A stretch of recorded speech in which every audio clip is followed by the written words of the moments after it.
우크라이나 대통령 볼로디미르 젤렌스키는 오늘 자신의 최측근에서 발생한 부패에 자신이 연루되어 있지 않으며 우크라이나의 반부패 기관들도 자신에게 개인적으로 문제를 제기하지 않았다고 밝혔습니다. 그리고 모든 일에 대해 자신이 책임질 수는 없다고, 물론 없다고 했습니다. 전 국방장관 미하일 페도로프가 자신을 속였고, 심지어 미국에서 도널드 트럼프 앞에서 자신을 망신시켰으며 권력을 잡아 전쟁 장관이 되려고 했다고 밝혔습니다. 올해 말까지 우크라이나가 영토면에서 러시아와 동등해지고 어떤 의미이든 간에 균형을 이루게 될 것이라고 말했습니다. 그리고 지금 우크라이나에서 선거를 치르면 나라가 망가질 것이라고 말했습니다. 그래서 전쟁이 끝난 후에야 선거를 치를 수 있고 전반적으로 전쟁을 끝내는 것은 아직 불가능하다고 했습니다. 왜냐하면 어떤 동맹국도 안전 보장을 해주지 않기 때문입니다. 그리고 그에게 그 대안을 제시하지도 않았습니다. 그렇다면 우크라이나에서 선거를 어떻게 치러야 할까요? 그는 선거를 요구한 어떤 파트너도 어떻게 선거를 치러야 하는지 설명하지 않았다고 말했습니다. 대통령 볼로디미르 젤렌스키는 우호적인 언론을 대상으로 비공개 기자회견을 열었고, 그 자리에서 가장 민감한 질문들에 대해 오프 더 레코드, 즉 녹음 없이 답변했습니다. 현재 우호적인 언론들은 페도로프와 부패에 관한 질문도 했고 그 답변에 만족했다고 주장하고 있습니다. 하지만 반대 성향의 기자들은 이것이 보여주기식에 불과했다며 반문을 제기합니다. 대통령은 어떻습니까?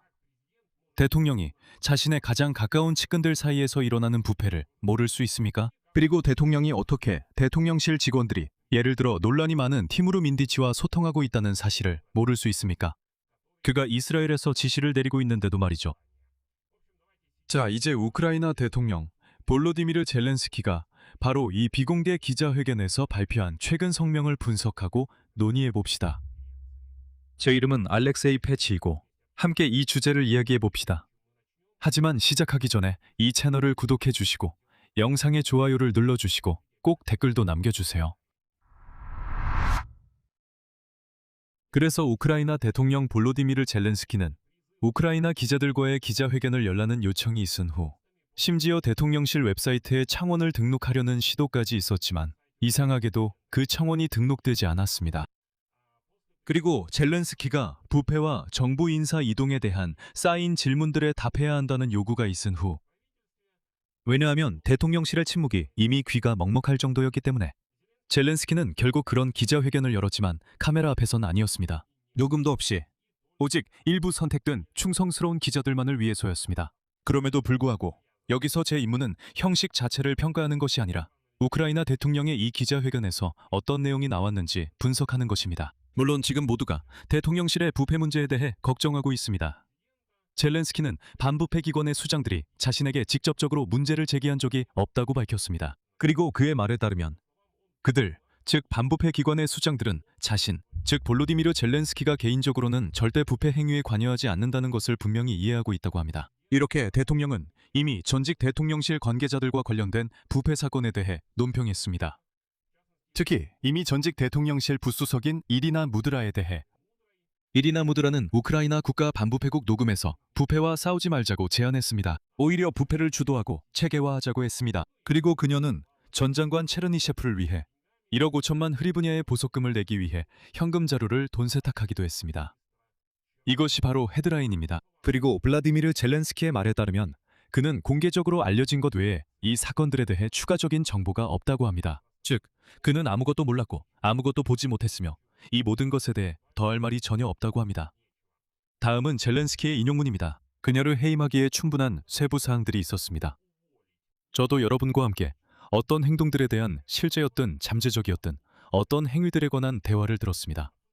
지금 이걸 논의하는 것은 적절하지 않습니다. 거기서 언급된 것만으로도 저는 부국장과 부서의 또 다른 한 사람이 해임되기에 충분하다고 생각합니다.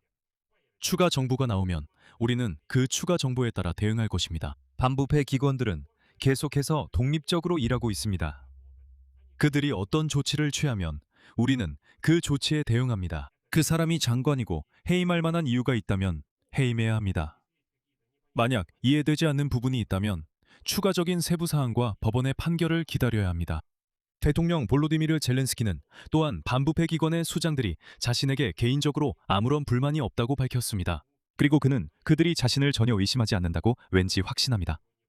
다음은 인용문입니다. 그들은 내가 그런 일에 전혀 관여하지 않는다는 것을 아주 잘 알고 있습니다. 그리고 그것이 저에게 중요합니다. 전체적으로 보면 이것이 바로 우크라이나 전체를 뒤흔든 그 부패 스캔들에 대한 전부의 답변이었습니다. 그리고 그 일은 아직도 사람들을 들썩이게 하고 있습니다. 민디치부터 시작해서 그 다음은 예르마크, 그 다음은 체르니셰프, 이제는 무드라까지, 그리고 점점 더 가까워지고 있는 것 같습니다. 이 모든 것이 대통령실에 다가가고 있습니다. 이제는 직접 그곳까지 들어갔습니다. 하지만 젤렌스키는 나는 아무것도 몰랐고 아무것도 보지 못했다고 말했습니다. 그리고 대통령은 확신하듯이 NAB와 SAP도 자신에게는 아무런 불만이 없다고 했습니다. 제 생각에 젤렌스키의 답변의 모든 핵심은 한 문장으로 요약될 수 있습니다. 나는 아무것도 몰랐고 나는 잘못이 없다. 그리고 알게 되자마자 바로 사람들을 해고했다. 하지만 여전히 남아있는 의문들이 있다. 정말로 젤렌스키가 자신의 사무실 고위 간부들이 전직 장관의 보석금을 위해 더러운 돈을 모으고 있다는 사실을 몰랐던 걸까요? 아니면 젤렌스키 대통령이 정말로 몰랐고 지금도 모르는 걸까요? 나부 자료에 따르면 그의 사무실, 즉 대통령실의 고위 간부들이 논란이 많은 티무르 민디치와 계속해서 접촉하고 있다는 사실을요. 아니면 젤렌스키가 아무런 교훈도 얻지 못한 걸까요?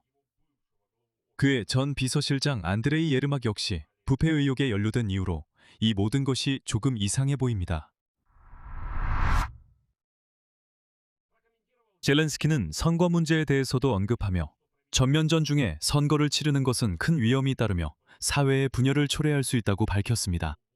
간단히 말해서 젤렌스키는 선거는 없을 것이니 잊으라고 말하고 있습니다. 그의 말에 따르면 약 1년 전 우크라이나는 여러 방면에서 전쟁 중에 선거를 치르도록 압박을 받았다고 합니다. 이어서 인용문이 나옵니다. 제 입장은 분명했습니다. 만약 파트너들이 군인들의 참여하에 우크라이나에서 안전하고 합법적이며 민주적으로 선거를 치를 수 있는 구체적인 조건을 제시한다면 최전선 지역이나 전쟁을 피해 해외로 떠난 수백만 명의 우리 국민들이 있는 곳에서 안전하게, 즉 공격이나 폭격 없이 선거를 치를 수 있다면 그럼 이 문제를 논의해 봅시다. 젤렌스키는 또한 그때 어떤 서방 파트너도 선거의 안전한 실시를 보장할 수 있는 구체적인 조건을 제시하지 않았다고 언급했습니다. 여기서 저는 한 가지 간단한 질문이 생깁니다. 왜 그렇죠? 왜 파트너들이 우크라이나에서 선거를 어떻게 치를지 고민해야 합니까? 그리고 왜 파트너들이 어떤 방안을 제시해야 합니까? 그 자체의 화법이 이렇습니다. 젤렌스키는 이렇게 말합니다. 그래, 누군가 선거를 치르자고 제안했지만 나는 좋아, 그럼 나한테 어떻게 할지 제안해봐 라고 말했다. 그리고 파트너들이 방법을 제시하지 못하자 그는 그럼 선거도 없을 것이다 라고 말합니다. 질문입니다. 우크라이나 대통령 팀과 의회는 적어도 이것을 어떻게 실현할지 고민해 본 적이 있습니까? 질문이 있었습니까? 논의가 있었습니까? 우리가 결론을 내릴 수 있는 어떤 준비나 연구가 있었습니까? 불가능하다. 우리는 다양한 시나리오를 검토했다고 말할 수 있을 만한 근거가 있었나요? 별도의 위기 대응팀이 있어서 시나리오를 개발하고 가능성을 평가하며 위험을 계산하는 등 여러 가지를 하고 있습니다. 그리고 결과적으로 이렇게 말합니다. 저희가 이렇게 광범위한 작업을 했는데 결론적으로 불가능하다는 결론에 도달했습니다. 이렇게 되면 사회 전체에서 의문이 완전히 해소될 것입니다. 여기서 중요한 것은 모두가 선거를 치르는 것이 위험하다는 사실을 잘 알고 있다는 점입니다. 하지만 이런 작업은 이루어지지 않았습니다. 그리고 결국 볼로디미르 젤렌스키는 명확한 답을 내놓았습니다. 그는 선거를 원하지 않습니다. 그의 목표는 완전히 다릅니다. 다음은 그의 인용문입니다. 저는 이런 전쟁 상황에서 선거를 치르는 것은 전반적으로 큰 위험이라고 생각합니다. 지금 선거를 치르는 것은 국가의 쓰나미와 같아서 우크라이나를 분열시킬 것입니다. 그래서 저의 전략은 전쟁이 끝날 때까지 나라를 이끌고 독립적이고 주권적인 국가를 지키는 것입니다. 저는 그 전략을 실행하고 있습니다. 별개의 문제입니다. 이것은 전 국방장관 미하일 페도로프와의 대립입니다. 네, 맞아요. 바로 대립입니다. 젤렌스키 대통령은 페도로프가 국방부에서 해임된 후 4번이나 팀에서 계속 일할 수 있는 다양한 방식을 제안했지만 그가 모두 거절했다고 밝혔습니다. 일용입니다. 보통 저는 누군가에게 일자리를 제안하기 위해 4번이나 만나지 않습니다. 왜냐하면 그것이 비생산적이라고 생각하기 때문입니다. 하지만 이번 경우에는 우리의 오랜 우정과 좋은 관계를 고려해 그렇게 했습니다. 참고로 이 부분은 페도로프 본인이 했던 말과도 일치합니다. 그는 어떤 직책에 임명될 때 충성도가 능력보다 훨씬 더 중요하게 여겨진다고 말했습니다. 그리고 젤렌스키 저는 우리가 좋은 오랜 관계였기 때문에 페도로프에게 4번이나 어떤 형태로든 제안을 했다고 말합니다. 그렇습니다. 대통령은 전 장관인 페도로프를 개인적으로 좋게 생각한다고 밝혔지만 그가 잘못된 길로 갔다고 믿는다고 했습니다. 인용문입니다. 그리고 실제로 저는 미하일에게 매우 긍정적으로 대했으며 지금도 그렇습니다. 우리는 함께 많은 일을 겪었지만 저는 그가 스스로 잘못된 길로 가고 있다고 생각합니다.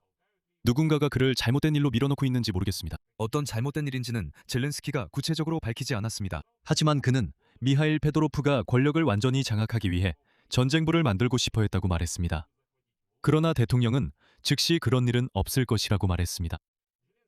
젤렌스키는 국방부가 보급을 담당하고 군대의 지휘는 법률로 정해진 별도의 기능으로 남아 있어야 한다고 설명했습니다. 그의 말에 따르면 첫 대화 후 페도로프는 대통령의 말을 들었다고 답했지만 나중에는 간접적으로 같은 목표를 이루려고 했다고 합니다. 이어서 젤렌스키의 인용문을 전해드리겠습니다. 나는 그에게 처음에 전화를 걸어 이렇게 말했습니다. 총사령관이 없는 전장부에서 참모총장이 사실상 네 아래에 있다면 그 프레젠테이션은 잊어버려라. 전쟁부에 관한 그런 프레젠테이션이 있었습니다. 그는 알겠습니다 라고 답했습니다. 하지만 나중에 페도로프는 같은 목표를 이루기 위해 다른 방법을 찾기 시작했습니다. 그러니까 젤렌스키는 미하일 페도로프가 어느 시점에서 군 전체 지휘권을 완전히 자기 손아귀에 넣으려고 했고 사실상 총사령관 직책을 없애고 미국의 펜타곤과 비슷한 방식으로 가려고 했다고 주장하는 겁니다. 전쟁부를 만들려고 했다는 거죠. 거기에는 전쟁부 장관이 있고 그 아래 군 전체 지휘부가 완전히 속하게 됩니다. 그리고 총사령관은 없고 참모총장 같은 직책만 있을 뿐입니다. 그러니까 완전히 다른 구조인 거죠. 그리고 젤렌스키의 말에 따르면 페도로프가 그런 구조를 자기 아래에 두는 형태로 만들려고 했다는 겁니다. 대통령은 우크라이나군 총사령관인 알렉산드르 시르스키의 행동에 대해서도 비판적으로 평가했습니다. 젤렌스키 대통령에 따르면 시르스키는 국방부의 제안에 자기 관료 조직으로 대응했고 대통령은 이러한 반응이 잘못됐다고 말했습니다. 젤렌스키 대통령에 따르면 다른 대화에서 페도로프는 솔직하게 두 사람을 해고하자고 제안했습니다. 그는 좋아요. 우리가 서로 소통할 수 없다고 생각한다면 저와 그 사람 둘 다 바로 해고하세요 라고 말했습니다. 대통령은 인사결정이 일관되게 이루어질 것이라고 답했습니다. 전쟁 중에는 국방장관과 우크라이나군 총사령관을 같은 날 해임하지 않을 것이라고 밝혔습니다. 또한 젤렌스키 대통령은 페도로프가 일론 머스크가 이미 우크라이나가 러시아 상공에서 스타링크 시스템을 사용할 수 있도록 허락했다고 자신에게 확신시켰으며 이제 도널드 트럼프의 허락만 받으면 된다고 말했다고 전했습니다. 하지만 젤렌스키 대통령에 따르면 그가 같은 질문을 트럼프에게 했을 때 그의 말에 따르면 일론 머스크는 그런 허락을 준 적이 없었고 페도로프가 자신을 속였으며 그래서 미국 대통령 앞에서 망신을 당했다고 합니다. 개인적으로 이 이야기는 2023년 11월에 있었던 오프 더 레코드 형식의 또 다른 기자회견을 떠올리게 했습니다. 이건 제 결정 이전의 일입니다. 그때는 아직 키예프에 있었고 이런 행사에도 참석하곤 했습니다. 그때 젤렌스키가 기자들에게 이번 기자회견처럼 비공개 형식으로 같은 방식으로 발언했습니다. 2023년 반격작전 실패의 책임은 전적으로 발레리 잘루주니에게 있다고 했습니다. 왜냐하면 그의 생각에 따르면 잘루주니가 공격에 필요한 장갑 차량의 수를 잘못 계산했기 때문입니다. 즉, 젤렌스키와 대통령실 참모진은 필요한 장비와 배치 방향에 대한 한 가지 관점이 있었고 잘루주니는 또 다른 관점을 가지고 있었는데 결국 잘루주니가 실수해서 그가 책임이 있다는 것입니다. 이 말은 이상하게 들렸지만 거의 3개월이 지난 후에 젤렌스키가 잘루주니를 해임하고 영국 대사로 보냈던 것을 여러분도 기억하실 겁니다. 그리고 마지막으로 젤렌스키는 2026년 말까지 우크라이나가 올해 초부터 러시아가 점령한 영토의 면적과 동등한 수준에 도달할 것으로 기대한다고 밝혔습니다. 그리고 우크라이나 방위군이 해방한 영토의 면적이 같아질 것이라고 했습니다. 대통령에 따르면 2026년 초부터 러시아군은 드니프로와 990제곱킬로미터의 우크라이나 영토를 점령했다고 합니다. 동시에 방위군은 820제곱킬로미터의 영토를 다시 통제하게 되었습니다.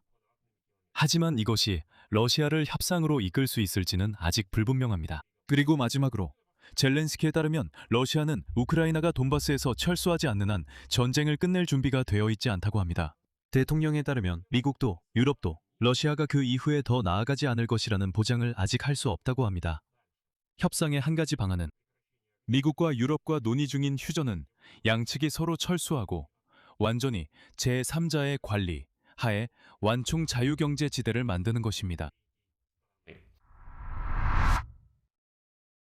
그리고 마지막에는 제 생각에 가장 위험한 논제가 나왔습니다. 블라디미르 젤렌스키는 2026년 말부터 2027년 여름 말까지가 전쟁을 외교적으로 끝낼 수 있는 가장 현실적으로 끝낼 수 있는 가장 저는 그냥 이런 기회가 반년마다 한 번씩 나타나고 또 반년마다 그 기회가 다시 반년 뒤로 미뤄진다는 점을 상기시켜드리고 싶습니다. 서면전 내내 우리는 올해 말에 끝날 거라는 말을 들었고 그 다음에는 아니라고 하면서 여름 중순이나 여름 말에는 확실히 끝날 거라고 했습니다. 그리고 나서 그 시점이 다시 다음해로 미뤄졌습니다. 그리고 저는 이것이 매우 위험한 전략이고 매우 암울한 전략이라고 생각합니다. 왜냐하면 이것이 사람들로 하여금 전쟁이 비교적 빨리 끝날 것이라고 믿게 만들고 그 후에 크게 실망하게 만들기 때문입니다. 보세요. 무슨 일이 일어나고 있는지. 그리고 이런 일이 매 6개월마다 반복됩니다. 즉, 젤렌스키는 전쟁을 끝낼 수 있는 다음 기회는 2026년 말부터 2027년 여름 말까지라고 말합니다. 그리고 사람들은 이런 예측이 맞을 거라고 기대하면서 자신의 삶을 계획하기 시작합니다. 그들은 2027년 여름 이 끝날 때쯤이면 모든 것이 확실히 끝날 거라고 생각하며 자신의 삶을 조정하기 시작합니다. 하지만 전쟁이 끝나지 않을 수도 있고 그러면 사람들은 또다시 실망하게 되고 글쓰렁에 빠지게 됩니다. 그리고 이런 일이 계속 반복됩니다. 그냥 한번 생각해 보세요. 블라디미르 젤렌스키와 그의 비서실장 키릴 부다노프가 전쟁이 곧 끝날 거라고, 외교적 기회의 창이 열릴 거라고, 곧 협상이 시작될 거라고 몇 번이나 말했는지요. 이건 정말로 매우 위험한 일입니다. 사람들은 이런 끊임없는 환상 속에서 살 수 없습니다. 여기서 말을 줄이겠습니다. 여러분의 의견과 결론을 이 영상 아래 댓글로 남겨주세요. 여러분, 독립 유튜브 채널을 활동을 지원하고 싶으시다면 도네이션이나 유튜브 후원을 통해 어떤 형태로든 도움을 주시면 감사하겠습니다. 모든 링크와 후원 방법은 이 영상 설명란에 있습니다. 오늘은 여기까지입니다. 건강 조심하세요. 모두 안녕히 계세요.